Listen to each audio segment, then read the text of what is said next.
Sri Sarada Devi's life shows this centeredness in Brahman. Her mind was steeped in God consciousness. There are so many incidents of her life which actually show this.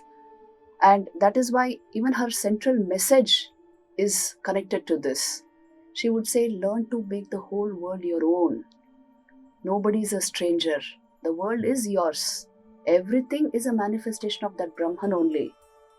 At another place she says, he who is within me is verily within you. By doing sadhana, you understand this, that he who is within oneself is verily the one who is in all beings. So you see, these are all words which have come from that experience of oneness, of one unitary consciousness in this entire world of manifestation. There is one consciousness shining in different names and different forms. You see, when you see around you, you see only a world of manifestation, of multiplicity. But there is one underlying current of unity, underlying this entire world of difference. And that is consciousness. One who touches this consciousness sees from within, as it were, sees the heart of things, as it were. And that is why you find such expressions. These are verily like words of the Upanishads. In the Kathopanishad, there is this beautiful mantra which says, Agnir yathaiko bhuvanam pravishto rupam rupam pratirupo babhuva ekas tatha sarva bhutantaratma rupam rupam pratirupo bahischa. Which means, just like fire. Fire is the same no matter what the structure of the flame, isn't it? Flames can be very different, but it's nothing but fire. So also there is only one consciousness which appears to be different or modified according to the subtle bodies, according to the causal and subtle bodies of different beings. So it appears to be different, but it is the same fire. It is the same consciousness that is manifesting through all these names and forms. This is actually the recurring theme of the Upanishads. They are trying to show us the actual unity of all existence. Where does unity lie? It lies here in the perception of this unitary consciousness. Nityo anityanam chetanas chetananam eko bahunam. The verses of the Upanishads are constantly pointing us towards this, that there is an eternal substance in the midst of these perishing things around us. There is one conscious being interpenetrating and manifesting through all that appears conscious, and even all that appears unconscious. And that is this truth of Brahman, this truth of pure consciousness. So you see, Mother Sharda's words are on par with the words of the Upanishads, which is the very essence of our Vedas. Because a being of realization, a person who has had realization, actually perceives the essence of the scriptures. And you find this spectacularly in Mother Sharda's life. But she was very simple, and so she would not show the level of her realization. Let me give you an incident here which will help us understand Ma Sharda's nature. Once Yogin Ma, who was a close associate companion of Holy Mother, she visited her at Dakshineshwar.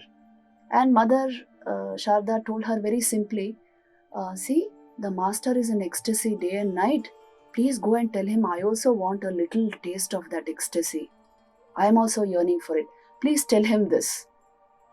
Now Yogin Ma went to the master and she made this appeal to him, that mother also wants to have ecstasy, what is called Bhava Samadhi. Then the master became very grave, because he knew the stature of Holy Mother, and he became very silent. When he would go into that state, nobody could speak much. So Yogin Ma then bowed down to him, and she came back slowly to the Nahabat, where Holy Mother lived in Dakshineshwar. As soon as she came to the Nahabat, she saw Mother. Mother was sitting in worship, but streams of tears of ecstasy were rolling down her cheeks. And in that radiant state, suddenly Mother started laughing and crying in turns. She was in a state of deep Bhav Samadhi. After a few minutes, she plunged into Samadhi and became completely still. absolutely still and radiant with holiness and divinity.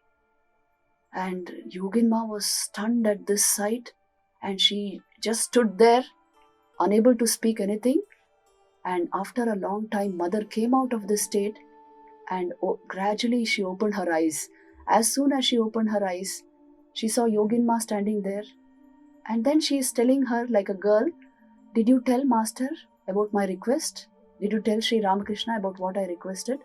And Yoginma said, "Mother, I saw with my own eyes you are already experiencing what you are asking for. You already are experiencing, Mother. And today I have seen it with my own eyes that Samadhi is your state. You are already in that state. So what are you asking for?" So then she has written this in her reminiscences, Yoginma. Because Yoginma and Golapma, who were the constant companions of Holy Mother Sri Sarada Devi, they saw these incidents in her life. They knew her worth. They knew that she was divinity incarnate, manifest in this very simple motherly form. When mother was living in Dakshineshwar in the Nahabad, she would go up. I like this portion of mother's life very much because it appears to be like her sadhana period. But she's already imbued and soaked in divinity. She would go and sit for meditation very early in the morning at 3 o'clock. And at that time, once she heard somebody playing the flute, and it increased her longing for the consciousness of God, and she plunged into samadhi. She herself says this, that it increased my longing to such an extent that I experienced samadhi. Just somebody playing the flute near the Panchavati, in the Dakshineshwar temple garden. There are so many incidents like this. In Neelambar Babu's garden house, mother actually experienced Nirvikalpa Samadhi. So all these incidents, in Sri Ramakrishna's case, it was so apparent and obvious, his states of his mind. But mother hides them. She does not show them clearly. And she only shows her motherly form because she came with that purpose. And that is why her nature was like this, to hide her divinity and just show that she is the universal mother.